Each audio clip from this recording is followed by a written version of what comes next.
If you haven't heard about Anchor, it's the easiest way to make a podcast. Let me explain. It's free. There's creation tools that allow you to record and edit your podcast right from your phone or computer. Anchor will distribute your podcast for you, so it can be heard on Spotify, Apple Podcasts, and many more. You can make money from your podcast with no minimum listenership. It's everything you need to make a podcast in one place. Africa Business Radio, towards a profitable Africa.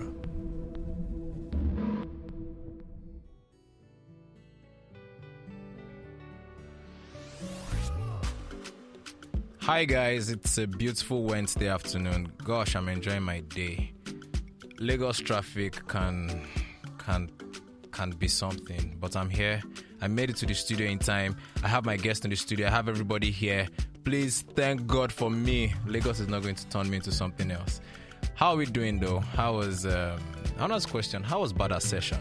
I mean the conversation on entertainment, the conversation on negotiation, and what African millennials should be doing right now, right? When we're faced with situations where we have to negotiate who we are, what our values are, content on global stages. I mean, Bada went all in. I think you should go back and get the podcast, share it as much as you can with anybody.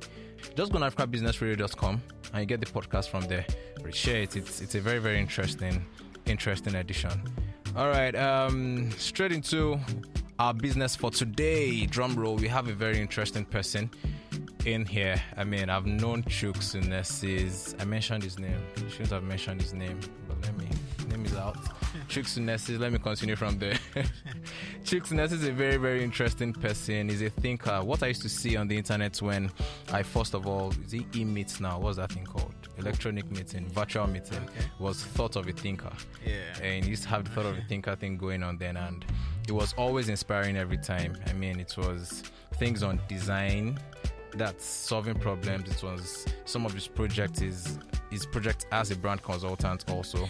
Then we had a couple of mutual friends going, okay, this is the kind of person that I think I would want to sit and have conversations with if these are his friends, right? I think he's a very good guy. And we have Chuks Sunesis with us in the studio today.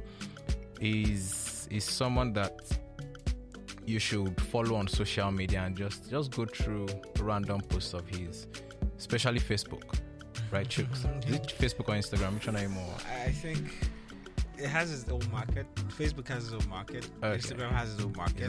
Yeah, so but I think where you share your content mostly visuals on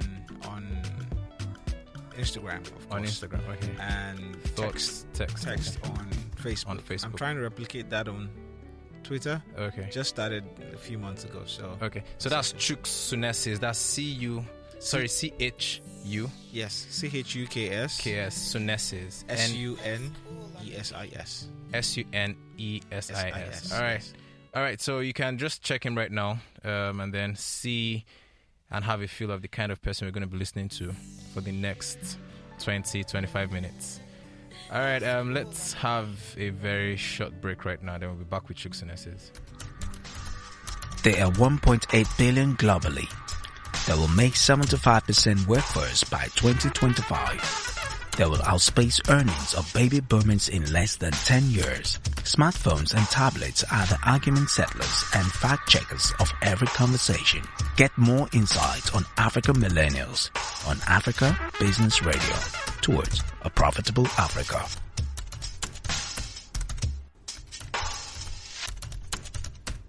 We're back. Chuks. See, there's this thing that worries me a lot, right? Okay. It's we worked on the Nigerian Millennial Report in 2016, for example, and I'm talking with chief marketing officers and they're asking me what millennial means. That was a lot of problem for me. Then I now got more into rooms with these people, and then the major thing I could just hear is, you millennials, you are lazy, you are too laid back, you just want things now, you don't want to enjoy process, things like that. And then they just feel like we're in a rush to do things. Now I think that maybe it's a creative energy we have, I don't know, or please tell me, educate. I need to educate. Someone needs to hear this. I need to hear from Chuks about that matter. Okay. Well, I think the first thing is our understanding of millennials vary in many contexts. Some use behavioral patterns to address what a millennial is. Some use age. You know, if you're born within this time and that time, then you're like this. But there are people who were born within that age bracket and don't necessarily behave like millennials, in quotes. Okay. Right? There are people who were born probably in the 90s and understand process. You get, because when you're talking about human psychology, many things influence psychology, not just what period you were born in. You know, your upbringing, the kind of parents you had, the kind of things you were exposed to, the country you were born in. You know, everything influences process. You know, there are young people, or rather, everything influences the way a millennial thinks, the psychological pattern of a millennial. Okay. So there are young people who are patient.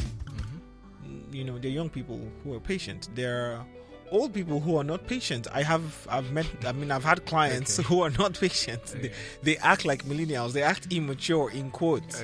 You get. And then I've seen millennials that go like, how come my ex was not as mature as this one?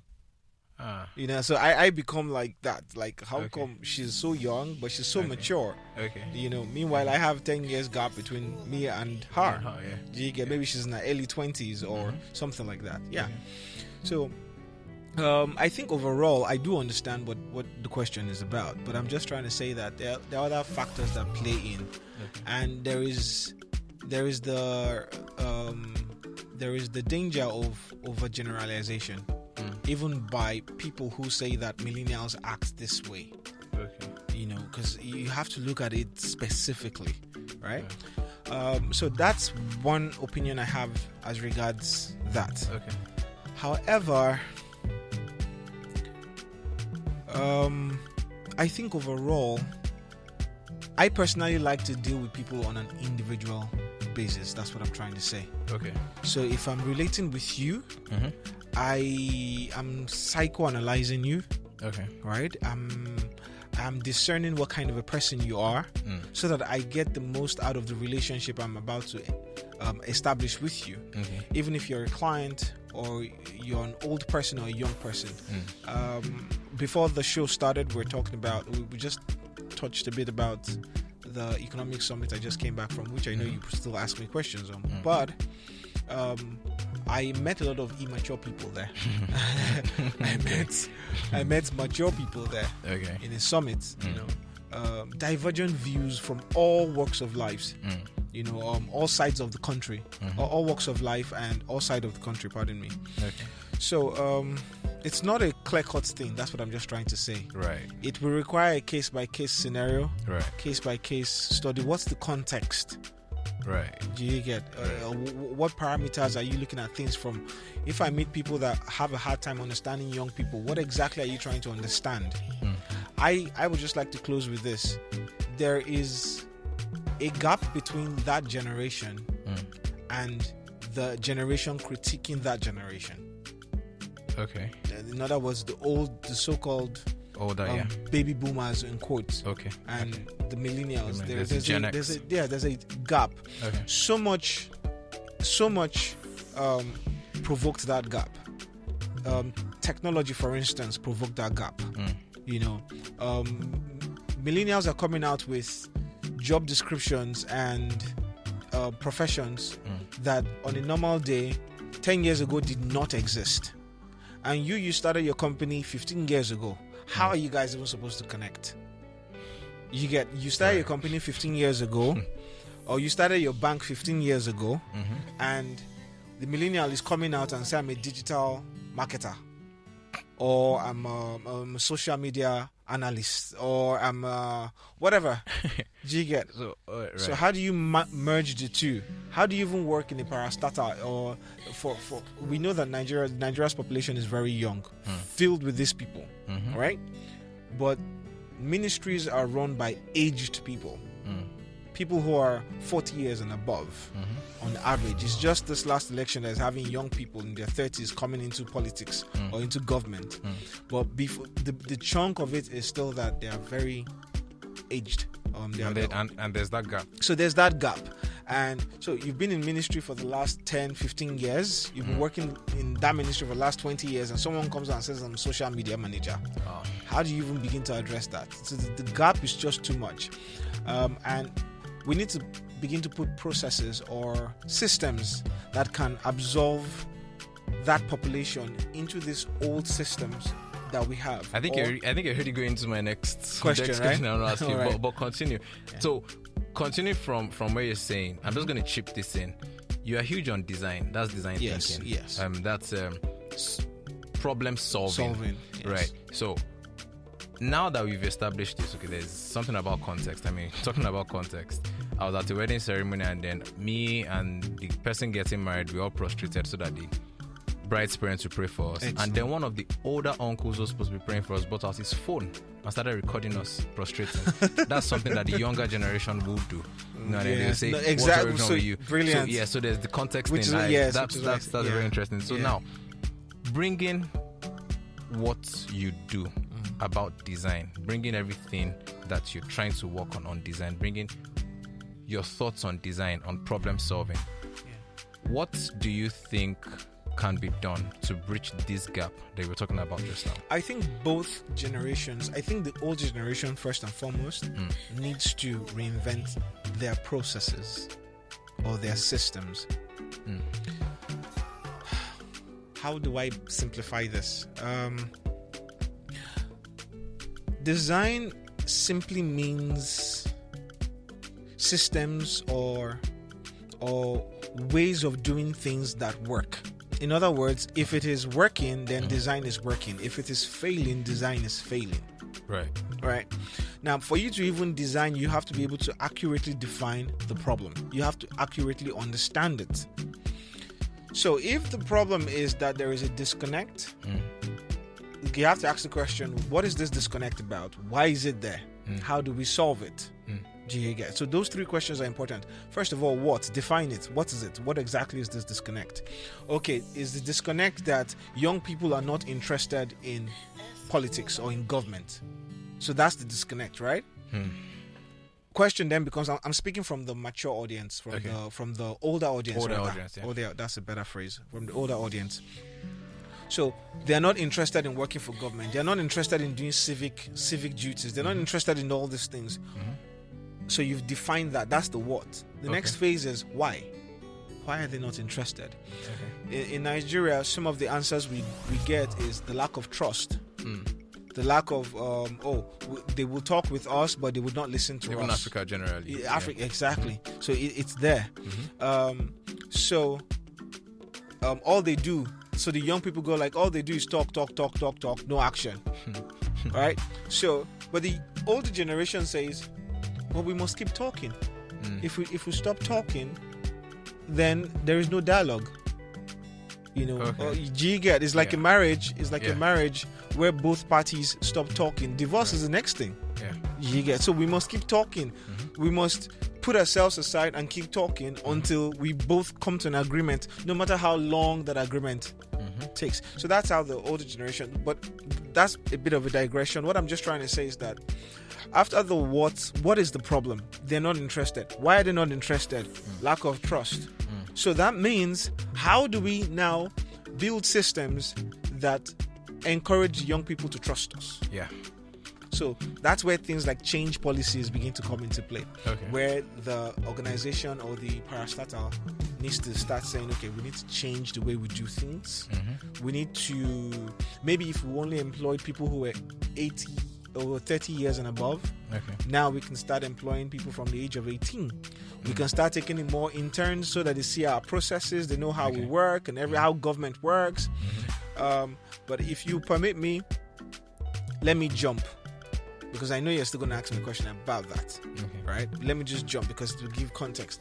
During the Nigeria Economic Summit, we said, how come we're discussing policies and sectors and all these things, but the people we're preparing the country for, that these policies will benefit, they're not here?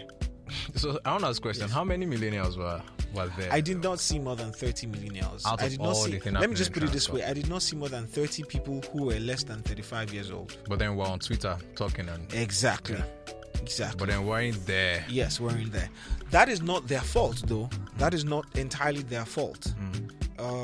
It's their fault right now, but I do know that there was a bit of a history back then, some 4 or 5 years ago. Okay. During the summit, there used to be that's the Nigerian Economic Summit. There used to be a lot of inclusion. So monies used to be sent out to invite.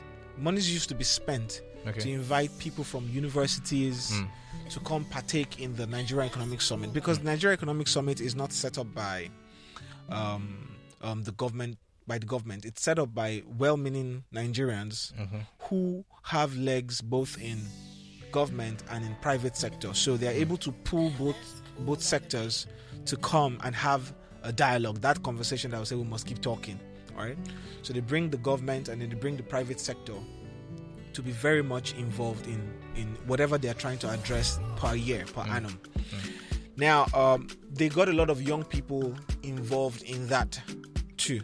However, guess what the young people did? The so-called millennials did. They took them. Okay. So they would the part of the agenda was to have them in a hotel for 3 days, and have them attend each conference, each workshop.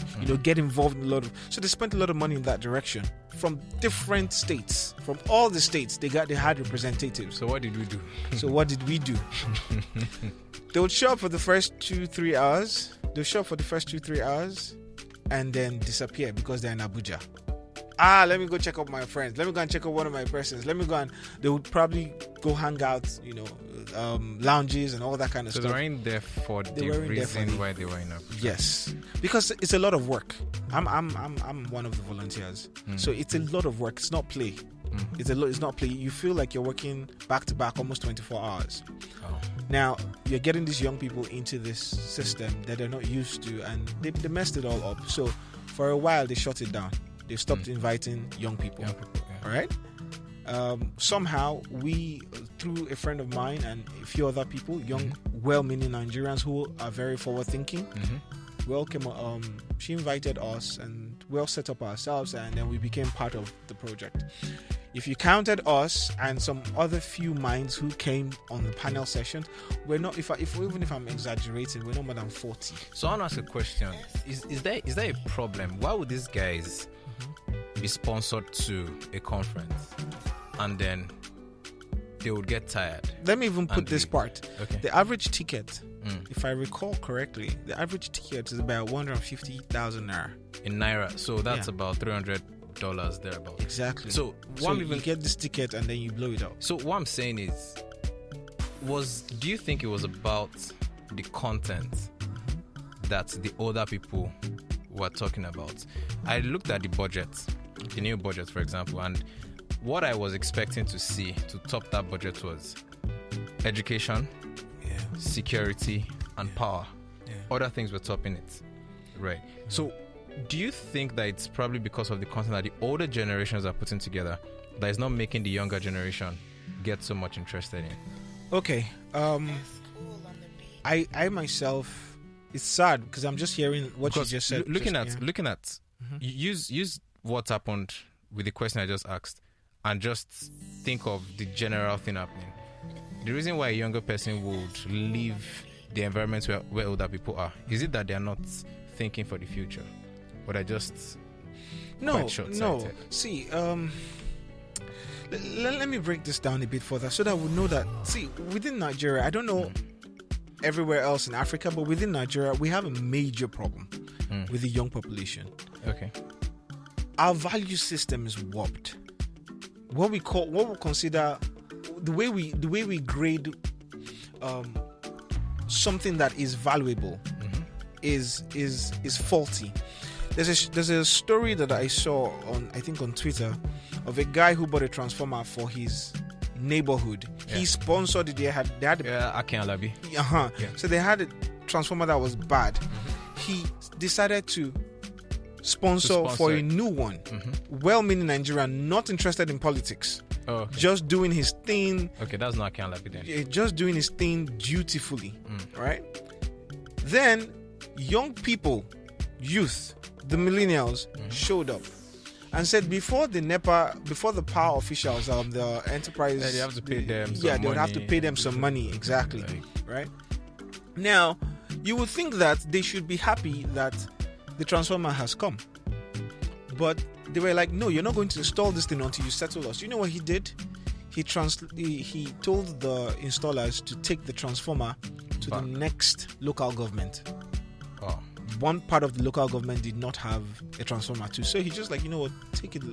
Let's all remain in the darkness. You know what, Chuks? Let's have a break. I need to take this thing in. The direction is you're really opening our minds here, and I'm sure someone somewhere, especially my folks in the southern part of Africa, are thinking about these things and maybe seeing some similarities happening. Let's take a break. We'll come back to this. We need to soak this in a bit. All right. They are 1.8 billion globally. They will make 75% of workforce by 2025. They will outspace earnings of baby boomers in less than 10 years. Smartphones and tablets are the argument settlers and fact checkers for every conversation.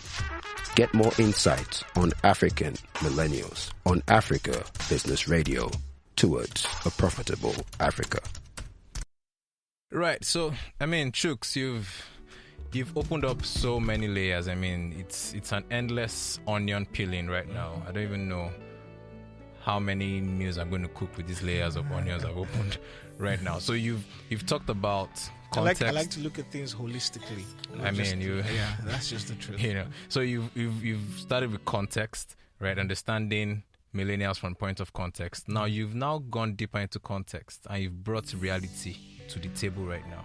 That we are a special breed of millennials. Now, do you think? I'm not trying to throw blames everywhere. Is it as a result of the educational level? Because if you don't know it, you don't know it. Yeah. Right. I might go to a house now and then. I'm not supposed to put the cup on the table without a coaster. Right. I don't know it. You don't know it. Yeah. There might be law there. So, do you think it's an educational thing? Do you think it's a background thing? From the point of design, right? We understand that this is happening. Yes. To correct this. So there's something called in our country national reorientation. Okay. I believe there is a parastatal for that. Okay. Yes, I remember there is. They're doing nothing. They're doing nothing to correct this. Right? And maybe they're doing something. You know, someone probably hear me say this. I say, but we're doing something, but we're not seeing the impact. We're not feeling the impact. Like as I said, nothing. If it is not working, then design is not working. Yeah. If it is working, then design is working. Design just simply means how things get done for positive impact. So it's all round. You were talking about designing the way a human being or the way a Nigerian thinks or the way an African thinks, right? Yeah. Government is there. The religious systems are there. The business systems are there. That's the private sector is there. The public sector is there. The spiritual or religious systems are there. The family unit is there. Yes, that one. The family unit is there. If I am trying to write my exams into the tertiary or university, into the college or university, and my parents think it is normal for me to cheat the system or for me to get answers to the exam before, you've already sold an ideology to me. You've already predicted how I will behave psychologically. Right? Now, how I would behave would result to what I will do. In other words, how I think is just a matter of time before I begin to display how I think in terms of my actions. Right? So there are many moving parts. In Nigeria, we say, on Twitter, I see that a lot of young people blame Buhari for everything. Right? And I'm like, how is Buhari responsible for how you are behaving? How is Buhari responsible for our reaction? It was young people that destroyed during the xenophobic attack that happened in South Africa. It was young people that were destroying properties here in Lagos. Exactly. You get? So how is Buhari responsible for that? Mm-hmm. You know, I remember growing up as a kid, if my mother ever saw you wandering the street aimlessly for no apparent reason, you just, what are you doing outside the house? The slap will rotate your head. But what if you were taking a stroll? Irrespective, provided you're outside the house for no apparent reason. It's not like you're going for a message or anything. So those little things instilled values in you. Right. How much more carrying a stick that you want to go and break someone's store? Right. Because of something that happened in another country. Right. Do you understand what I'm trying to say? The family. So the family is a core part. Now, on a macro scale, the family is also influenced by spirituality, or let me say religious. If you're a Muslim, what are they teaching in your mosque? If you're a Christian, what are they teaching in your mosque?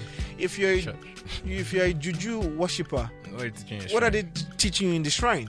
Do you get? What values are we inculcating into ourselves? Right? Then government regulates all of these moving parts. Government brings in education. You know, so maybe what you've missed out here and there by your parents, you can get schooled, you can get taught in school. You get, and then so you have a well-formed individual. It's not just one part. Government doesn't want you to cheat to write your exams, but if your parents want you to cheat to write your exams, you get what I'm trying to say. You can see where the pressure point now enters. That's my point. So it's not one thing. In design, we have to think multiple ways. We have to think multiple pathways. It's not there's no one way to design one thing. There are many ways to. We now have to go through the many ways, view them, and decide which one is most intelligent to implement. So, I'm in for taking responsibility, right? There's a problem. Yeah. This problem needs a solution, right? So, you said something earlier that you and some of your friends decided to be part of the summit. Summit. Right. Yeah. Okay. So, from you now, what do you think African millennials should be doing apart from talking about things online? African millennials should get in. I'll use myself as an example. Okay. I don't think I'm a millennial anymore. but I use myself as an example. I'm young enough. When I tell people my age, they scream like, "Oh, are you that old?" Like, you know, because I mean, it's my mother's genes, Okay. you know, inside of me, making me look young. The truth is, there's no point complaining from outside. You have to get in. Right. You have to get into the political system. Right? A young man, someone about my age, Banky W, decided to run for a political place, sport. And he was disenfranchised. I know why he was. I know how he was disenfranchised. For instance, he submitted his logo. This is me speaking designer. He submitted his logo, but the INEC says that they didn't receive his logo. They lost his logo. So INEC didn't just stop at they didn't receive his logo or they didn't have his logo. They put a logo for him. Come on. They didn't ask him to bring back bring another logo. They in fact they didn't inform him. He just noticed, and then he tried to the new logo that was given on the ballot box, on the ballot paper rather. He now quickly took that identity and started publicizing his party with that identity to let people know that, look, this is my new logo. He didn't select that logo. Guess what that logo was? What? This is the first time I'm going to say this on air. That logo was Barack Obama's foundation's logo. Right? So my point is this. Wow. If we don't get into the systems, they will keep using the systems against us. So we must be able, if the graphic designer who did that design, if he said no, that this is a foreign entity's logo, exactly, which is also illegal because it's a kind of way to insinuate that foreign entity is sponsoring Banky in his campaign, and that already disqualifies him. So even if he won, he would have been disqualified. We need to be in the corridors. Do you get? We need to be in the corridors. We can't complain from outside. Now, coming inside, I know some people won't like me for what I just said, right? But coming inside, we now have to be able to take the heat. of the kitchen. The kitchen is dirty anyway. It's dirty. It's dirty. It's messy. Inside, yeah. Right? You have to determine within your mind, within yourself rather, that you are not going to be contaminated. You're going in to clean up. Right? Another story of a young man who got into the corridors said he submitted a project of about 17 million naira. Let me just wrap up with this. Submitted a project of about 17 million naira. By the time, this was in the previous government, by the time the deal came down, by the time they signed off on the deal, he got about 750,000 naira to do the same project that he submitted. This is a fact. This is fact. He was given 750,000 naira to do the project.